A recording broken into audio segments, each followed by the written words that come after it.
Back now to those devastating wildfires raging in Southern California, as the Pacific Palisades Fire is now the most destructive fire in the history of the city of Los Angeles. Some 1,000 structures are destroyed. We heard from one woman who said she escaped flames before they came into her neighborhood. We ended up going through the smoke and the flames and getting down to the bottom, which I thought would be good, but it was just the beginning of a nightmare that had been going on while we were up there. It's 1,000 times worse than anything anyone's seen. This has never happened. As evacuation orders continue to expand, the county is making multiple shelters available. Of course, strong winds fueling those flames again today. Following last night's Warriors game, head coach Steve Kerr spoke about the fires in Southern California. Said his mother had to evacuate her home because of the Palisades fire. Before I start, I want to send my thoughts and condolences to everybody in Los Angeles dealing with the fires. My mom lives in Pacific Palisades. She had to evacuate. Coach Kerr said other staff members have ties to the area. Everett Dayton, part of the Warriors player development department, grew up in Pacific Palisades. His childhood home has burned down.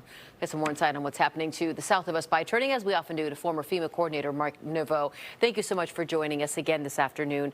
I think about these Bay Area strike teams who are either in or headed to Southern California. Yep. They may not have ever been in this area before, and now they're being called upon to save lives and property. Exactly. They've asked for 250 more fire engines, but let's paint a picture for what they're facing. They travel 5 engines and battalion chief called a strike team. They're going to be sent into a neighborhood. They have to pick which house they're going to try and save. The temperatures are probably up to 1,000 degrees. It'll blister the paint on the engines. They're exhausted. They're trying to pull hose. They're running out of water. The winds are extreme. We're talking about hurricane force winds.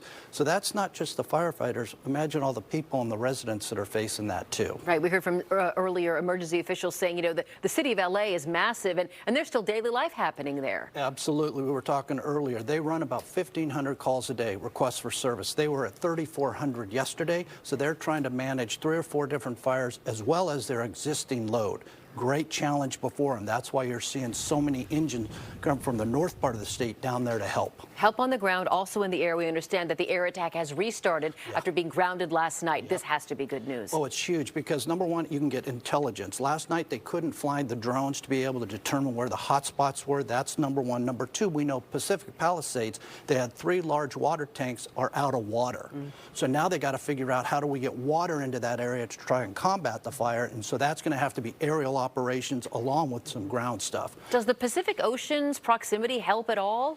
It does help because you can dip in there with the buckets, the helicopters going down and drop the water on there, but you still have to be able to get quantities in there. And so they're going to use aerial operations. They're bringing in, the 747s. I'm sure you're going to see them dropping loads on homes, which is fairly rare, but that's about where we are in this whole incident. We heard the county fire chief say that number one is protecting life, second comes property. Yep. One step beyond that, I'm thinking of all the kids who are out of school, right? 10% of schools in LA County are closed today. Yep. We just got news here that Universal Studios is closed down for the day. Yeah. Mom and pop businesses losing money. When you really try to get your arms around the enormity of the situation, it's hard to do. Absolutely. Add to that the infrastructure, in particular power. Last I looked, there were 400,000 people without power.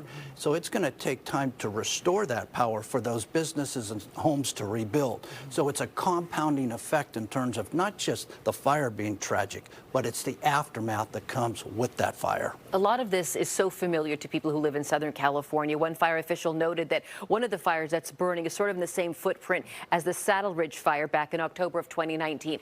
That fire burned for 20 days. Right. Do you see this event going as long?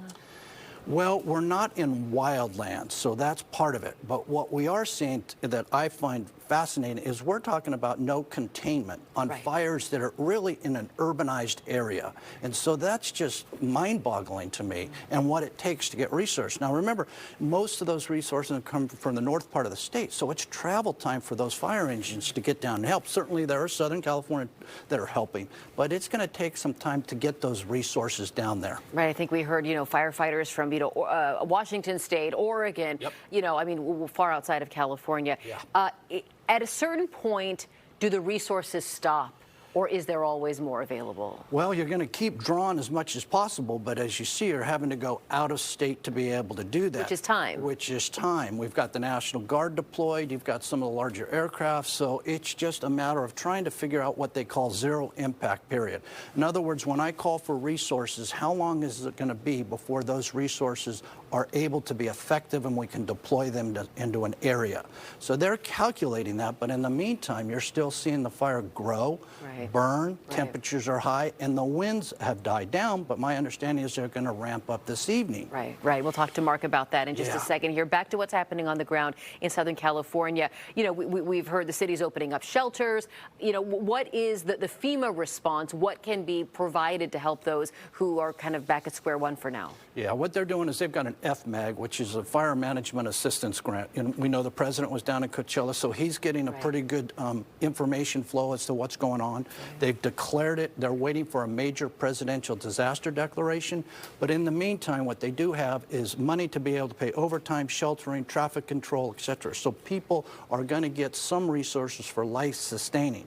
Then later on comes the rebuild part of it. When it feels so early to even talk about that. So at this point, we're looking at a couple nights in a hotel, you know, money for pajamas and toothbrushes. And it's a good reminder for all of us to have those things ready. Yeah, and they had to leave in the middle of the night with nothing. Hey, you got to go now. Yeah, it does feel so familiar. Mark, we'll have to leave it here. Thank you.